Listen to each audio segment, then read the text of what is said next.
Hello everyone.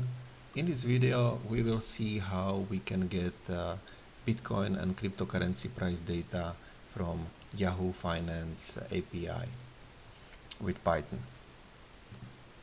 So first let's have a look at what kind of data Yahoo Finance is providing for cryptocurrencies. When we go to finance.yahoo.com/cryptocurrencies, we see the whole list of available tickers or available symbols. For example, Bitcoin, Ethereum, Litecoin, and so on. To get the data from Yahoo Finance, we will need to install or have installed Yahoo Finance library. We are using Google Colab development environment, Python notebook. That comes with various libraries pre-installed, but Yahoo Finance is not one of them, so let's quickly install it. I have already installed it a while ago, and now once we have it installed, we can import Yahoo Finance, then another library, Pandas, SPD. Pandas library will be used to store the the data that we get from the API, and we will store it in the Pandas data frame in memory. And then Yahoo Finance needs date to be provided, start date and end date for the cryptocurrency data, and it cannot be string, it has to be in datetime format, hence we will import datetime library and from that datetime method. So let's import it. We will define our time frame. Start will be beginning of year 2020, which will be 1st of January, and end date can be either hard-coded or we can set it for today. And for symbol, we will check Bitcoin.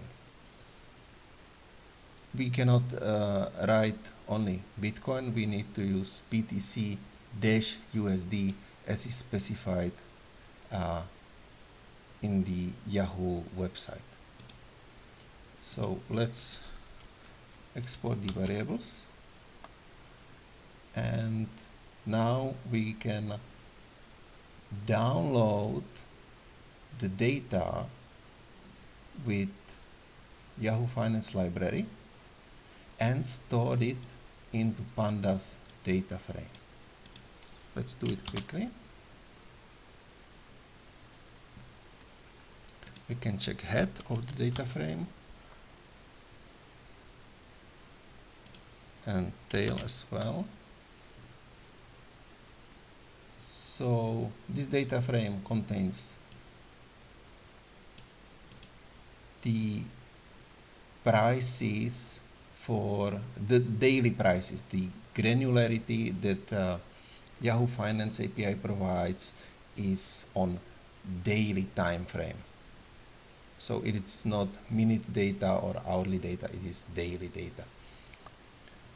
They are providing volume, open, high, low, close prices, and adjusted close will be exactly the same for cryptocurrencies as close price.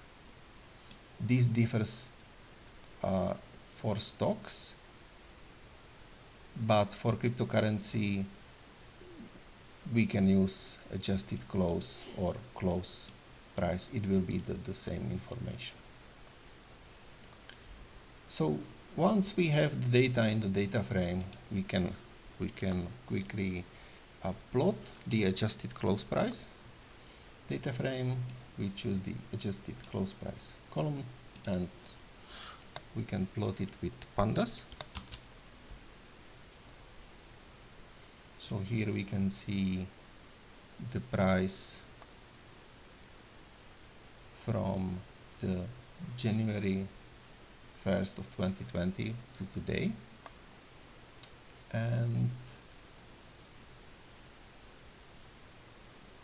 also we can, just for our information, we can plot all these prices together to see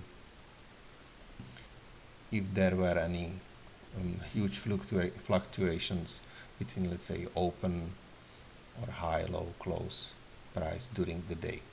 For that, I will remove the volume column because I want to plot only all the prices. So let's drop the volume column from the data frame and assign it to a new data frame with the same name. Now the column is gone, and we can plot all the columns in the data frame.